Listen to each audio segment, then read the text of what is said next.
خواش ښکلې ځمکې نرم شمان دې اوري له هر خوا ښکلې ځمکې نرم شمان دې اوري له هر خوا ښکلې ځمکې. السلام علیکم ورحمت الله وبرکاتو. درنو هیوادوالو، کندهار ښاروالي د بیا رغونې کارونو ترڅنګ د ښار د سرسبزي او د چاپیریال د پاک ساتلو لپاره شپه او ورځ هلې ځلې کوي.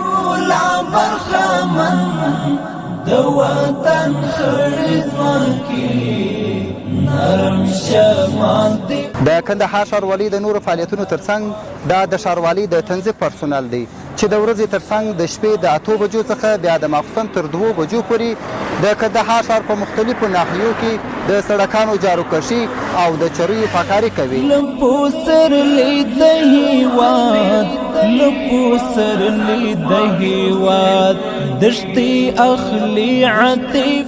دا وخت د شپې 12 بجې دی. موږ د کندهار ښار مختلفو سیمو ته ولاړو. د کندهار ښاروالي د تنظیف پرسونل په کارونو باندې بوخت دي. په مختلفو سیمو کې د سړکانو جارو کول او د چریو صفاکاري جریان لري. هغه سیمې چې د ورځې کار نشي پکښې کېدلی او ګڼه ګوڼه زیاته وي، په هغه سیمو کې د کندهار ښاروالي د تنظیف پرسونل د شپې کار کوي. نرم شمان دې اوري له هر خوا ښکلې ځمکې. راځئ د کندهار ښار د عامو ښاریانو او د تنظیف پرسونل کارونه د نږدې څخه راسره وګورئ. کندهار ښاروالي تنظیف کاري پرسونل چې دی هغه 4 ساعته د کندهار ښاریانو په خدمت کې دي. کندهار ښاریانو څخه مخواهش او هیله دا ده چې د کندهار ښاروالي سره په دغه سباکاري کې ډېره برخه واخلي. یوازې سر باندې کندهار ښاروالي نشي کولی چې دغه ټول ښار صفا وساتي، د خلکو همکاري نه وي. دکانداران باید د خپلو دکانونو کثافات چې دي هغه باید ټاکلو ځایونو ته ورسوي. عام خلک چې دي هغه د خپلو کثافات کورونو کثافات چې راباسي هغه باید تر ټاکلو کثافدانۍ پورې ورسوي تر څو موږ ته هم اسانتیا وي او د ښار ښکلا مو مرسته ورباندې باندې زیاته شوې او دوی ته هم اسانتیا وي د بدبویي او د چټلیو د دېو څخه به دوی خلاص وي.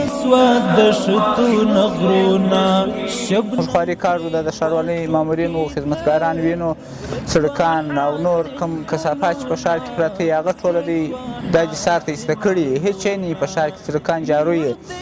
نو کوم ګروپان چې دې په ښار کې طریقه وه هغه هم اوس روښانتیا جوړه شوې ده. یعنې داسې روښانتیا ده زه د ډېره حده پورې دا بتۍ لا نه لګوم.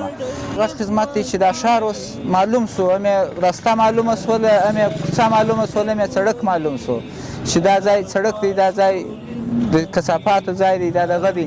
نو دا د دوی د ډېر خدمت څخه کېږي. ښاروالي اوس مهال کوم چې دا دولت راغلی دی ډېر خدمتونه یې کړي دي. خدمتو څخه اول ډېره منندویي کوو موږ په خاطر د دې چې ښار ته یو ډېره ښه ښکلا وربخښلې ده.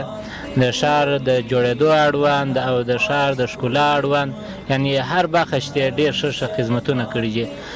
د خدمتو څخه یو دا دی چې اوس زه خپله زو دا ملګري را روان وو ښار ته چې ومو لیدل یو ناڅاپه د خپل ښار د ښکلا ته مخامخ سو سره ښه څراغان پکښې لګېدله، د ښاروالي کارګر اخته وه، دغه لارې او سړکونه ډېر ښه ورځ په ورځ جوړېږي، چوکونه جوړېږي.